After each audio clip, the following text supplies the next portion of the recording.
Hello friends, आप देख रहे हैं स्पोर्ट्स विद रविश। मैं हूं आपके साथ रविश बिष्ट और आज हम बात करेंगे ब्रिस्बेन टेस्ट मैच की। और मैं आपको बताऊंगा कि गाबा में क्या भारत के खिलाफ ग्रीन साजिश होने वाली है। क्या गाबा में भारत को मिलने वाला है ग्रीन टॉप बाउंसी विकेट जिसमें टीम इंडिया के बल्लेबाजों की परीक्षा होने वाली है। तो दोस्तों, इसके बारे में डिटेल से बात करेंगे। आपने अगर अभी तक हमारे चैनल को सब्सक्राइब नहीं किया है तो चैनल को सब्सक्राइब करिए, बेल आइकन को दबाना ना भूलिए ताकि नोटिफिकेशन दोस्तों आप तक पहुंचे।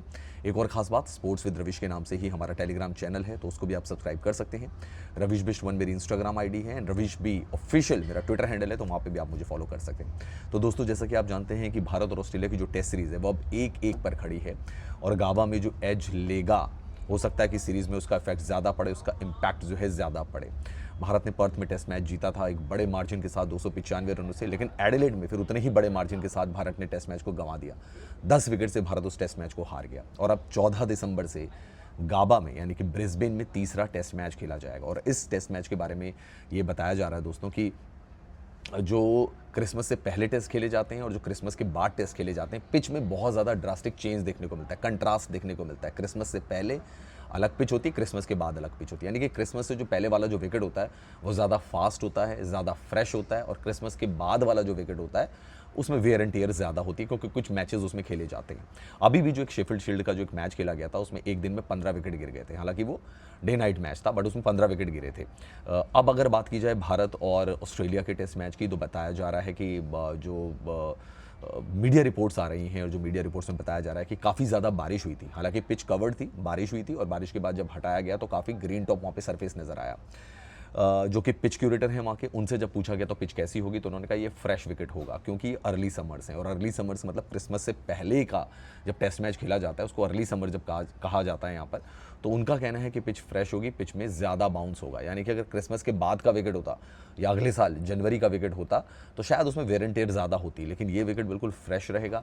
इस विकेट में ज़्यादा बाउंस होगी और ऑस्ट्रेलिया भी यही चाहता है कि ज़्यादा बाउंस के साथ इंडिया के बल्लेबाजों को टेस्ट किया जाए। क्योंकि अगर आप देखें अभी तक जो 2 टेस्ट मैच हुए हैं उसकी 4 पारियां हुई हैं, तो पर्थ की सेकंड इनिंग जहां पे कि विकेट फ्लैट हो गया था और बल्लेबाजी के लिए अच्छा हो गया था, जहां पे जायसवाल का भी शतक आया, विराट कोहली का भी शतक आया, वहां पे बल्लेबाजी थोड़ा अच्छी थी और भारतीय बल्लेबाजों ने अपनी कैपेबिलिटी के हिसाब से वहां पे अच्छी बल्लेबाजी की और भारत को एक जीत दिलाई। लेकिन एडिलेड में जो कह सकते हैं कि जो पूरा का पूरा एटमॉस्फेयर था वो बदल ही गया भारत के लिए। डे नाइट टेस्ट मैच को भारत अच्छे तरीके से संभाल नहीं पाया और हमें 10 विकेट से हार का सामना करना पड़ा।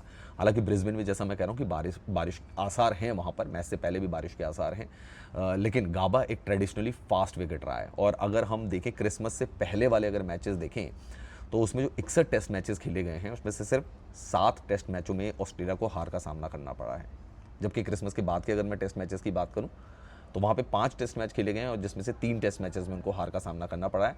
भारत ने हराया था, गाबा में घमंड तोड़ दिया था, उसके बाद वेस्ट इंडीज़ ने भी वहाँ पे ऑस्ट्रेलिया को हराया। गाबा के जो पिच क्यूरेटर है डेविड सैंडोरस्की, उनका कहना है कि एक ट्रेडिशनल गाबा का विकेट होगा जिसमें कि अच्छा पेस, अच्छा कैरी और अच्छा बाउंस होगा। यानी कि भारतीय बल्लेबाजों को तैयार रहना पड़ेगा बाउंस को डील करने के लिए। और डेविड सैंडोरस्की जो कि यहाँ के पिच क्यूरेटर हैं गाबा के, उनका एक चीज़ और भी कहना है कि हम तो उसी हिसाब से पिच को प्रिपेयर करते हैं, वो क्रिसमस के बाद हो या क्रिसमस के पहले हो, लेकिन ऑब्वियसली क्रिसमस के पहले जो विकेट तैयार होता है वो ज़्यादा फ्रेश होता है क्योंकि इसमें डोमेस्टिक गेम्स नहीं होते इतने ज़्यादा। तो भारत के बल्लेबाजों को यहाँ की बाउंस से प्रिपेयर रहना पड़ेगा, उछाल से किस तरीके से जूझना है, उछाल को किस तरीके से संभालना है और उसके हिसाब से कैसे रन बनाने, ये भारतीय बल्लेबाजों को यहाँ पर समझना होगा और उसके हिसाब से यहाँ पे प्रिपरेशन भी करनी होगी। क्योंकि अगर हम एडिलेड टेस्ट मैच की बात करें तो वहाँ पे जो भारत की जो बल्लेबाजी थी वो डेफिनेटली टेस्ट हुई। चाहे आप राहुल के विकेट की बात कर लें, चाहे आप बात कर लें विराट कोहली के विकेट की बात कर लें, 2 माइंड्स में बल्लेबाज नजर आए और रोहित शर्मा का भी बल्ला यहाँ पे नहीं चला है एडिलेड टेस्ट मैच की अगर मैं बात करूँ। और जब सीरीज़ 1-1 से बराबर है तो गाबा में, या तो पिछला आप याद करें इतिहास के किस तरीके से आपने वहाँ पे मैच जीता था, तब ज़्यादा एक्सपेक्टेशंस नहीं थी क्योंकि ऑस्ट्रेलिया का एक बहुत बड़ा किला कहा जाता है गाबा को कि गाबा में उनको कोई हरा नहीं सकता, लेकिन भारत ने उनको हरा कर दिखाया और फिर उसके बाद ऑस्ट्रेलिया ने भी वेस्ट इंडीज़ ने भी ऑस्ट्रेलिया का वहाँ पे जाकर घमंड तोड़ा। तो गाबा के विकेट के बारे में ये इंफॉर्मेशन है कि यहाँ पे लॉट मोर बाउंस यानी कि ज़्यादा बाउंस मिलने वाला है, एडिलेड से ज़्यादा बाउंस मिलने वाला है। तो उसके हिसाब से भारत को अपनी प्लेइंग 11 भी तैयार करनी पड़ेगी। हर्षित राणा, आकाशदीप, प्रसिद्ध कृष्णा, किसको तीसरे सीमर के तौर पर चांस दिया जाएगा, ये एक बड़ा सवाल है। हालांकि रोहित शर्मा जब आए थे तो उन्होंने प्रेस कॉन्फ्रेंस में एडिलेड में तो बचाव किया था कि हर्षित राणा ने ऐसा कुछ भी गलत नहीं किया था कि उनको हम ड्रॉप करते हैं एडिलेड टेस्ट मैच से। तो एक्स्ट्रा बाउंस है और भारत के बल्लेबाजों को संभल कर रहना होगा।